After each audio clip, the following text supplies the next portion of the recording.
علیکم ورحمت الله وبرکاتو. ټولو افغانانو ته دې د 105 کال د افغانستان د استقلال ورځ مبارکي وي او چې غازي امان الله خان د انګریزانو نه استقلال اخیستی او ازادي اخیستې وه. د افغانستان د پرمختګ د جنو د تعلیم د افغانستان پرمختګ یې غوښتو.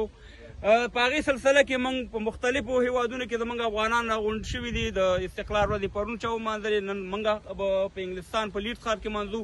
ناول به ملي سرود واورو، بیا به دا کیک کټ کړو، بیا به انشاءالله ټول یو بل ته مبارکي وي. نو ملي سرود دپاره ټول په احترام سره د سینه باندې لاس کېږدئ.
مبارک وي ټولو افغانانو ته 105 کلیزه د استقلال ورځ.